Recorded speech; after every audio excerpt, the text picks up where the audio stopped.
Les pilotes McLaren pourraient encore devoir économiser les freins. Lando Norris ne sait pas si les problèmes de frein qu'a rencontré McLaren lors des essais hivernaux de Bahreïn seront résolus pour le Grand Prix ce week-end.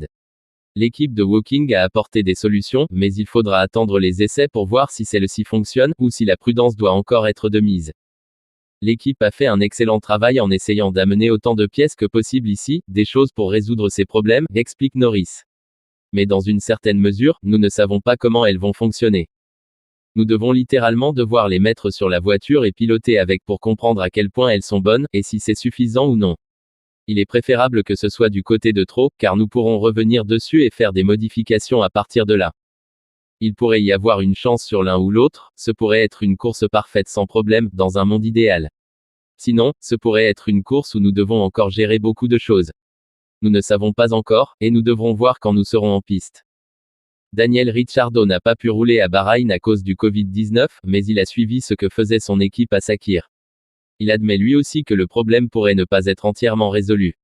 Le diamètre des disques de frein a été augmenté de 278 mm à 330 mm, tandis que celui des trous de perçage doit maintenant être d'au moins 3 mm, ce qui a limité le nombre et le schéma que les équipes peuvent désormais utiliser dans leur design.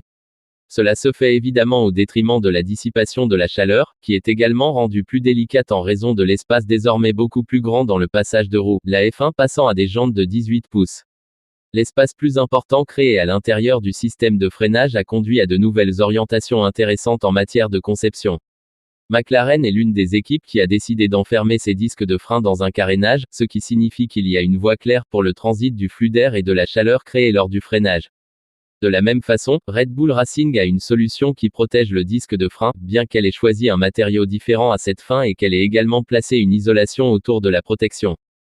De son côté, Alpine n'a pas adopté l'approche de l'enveloppe complète vue sur la McLaren et la Red Bull, mais a monté son étrier de frein à l'avant de l'ensemble. Le boîtier de refroidissement en fibre de carbone comporte des sorties en forme de goutte d'eau qui laissent passer la chaleur rejetée par le disque de frein.